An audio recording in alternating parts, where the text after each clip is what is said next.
kamu tidak tahu, saudara-saudara, sebab aku berbicara kepada mereka yang mengetahui hukum, bahwa hukum berkuasa atas seseorang selama orang itu hidup.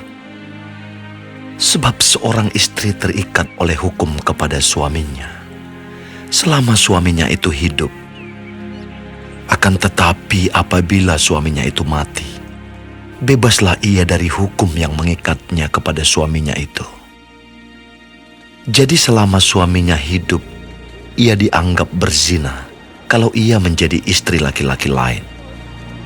Tetapi jika suaminya telah mati, ia bebas dari hukum, sehingga ia bukanlah berzina kalau ia menjadi istri laki-laki lain. Sebab itu saudara-saudaraku, kamu juga telah mati bagi hukum Taurat oleh tubuh Kristus, supaya kamu menjadi milik orang lain, yaitu milik Dia yang telah dibangkitkan dari antara orang mati, agar kita berbuah bagi Allah. Sebab waktu kita masih hidup di dalam daging, hawa nafsu dosa yang dirangsang oleh hukum Taurat bekerja dalam anggota-anggota tubuh kita, agar kita berbuah bagi maut.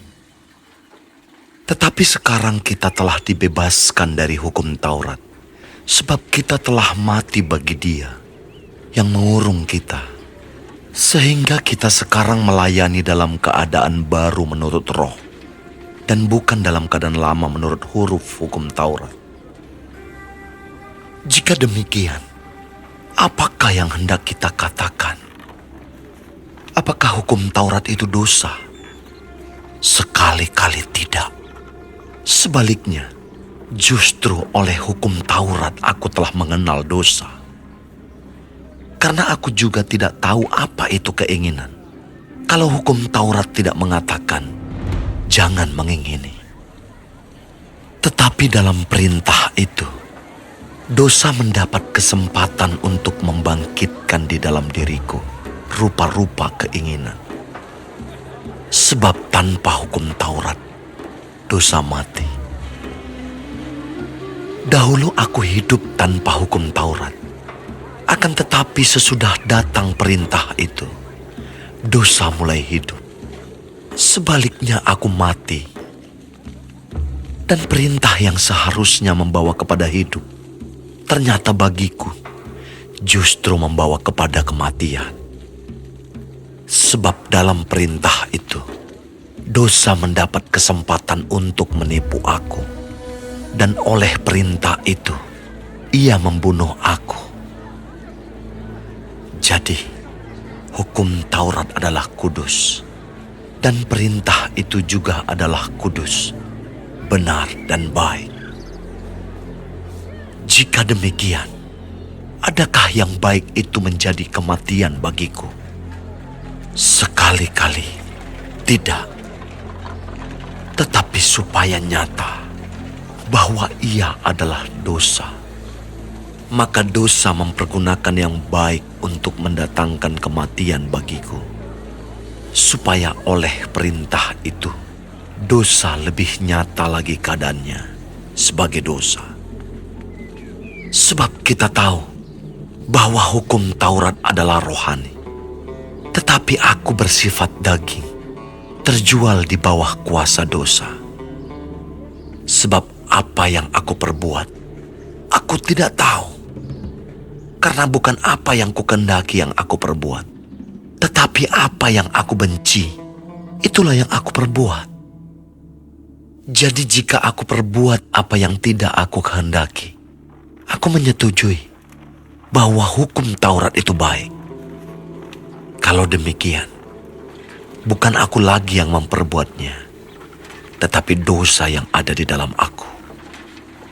Sebab aku tahu bahwa di dalam aku, yaitu di dalam aku sebagai manusia, tidak ada sesuatu yang baik. Sebab kehendak memang ada di dalam aku, tetapi bukan hal berbuat apa yang baik. Sebab bukan apa yang aku kehendaki, yaitu yang baik yang aku perbuat, melainkan apa yang tidak aku kehendaki, yaitu yang jahat yang aku perbuat.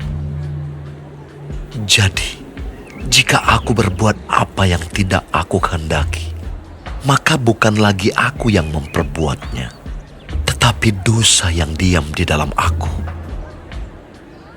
Demikianlah aku dapati hukum ini. Jika aku menghendaki berbuat apa yang baik, yang jahat itu ada padaku. Sebab di dalam batinku, aku suka akan hukum Allah. Tetapi di dalam anggota-anggota tubuhku, aku melihat hukum lain yang berjuang melawan hukum akal budiku dan membuat aku menjadi tawanan hukum dosa yang ada di dalam anggota-anggota tubuhku. Aku, manusia celaka.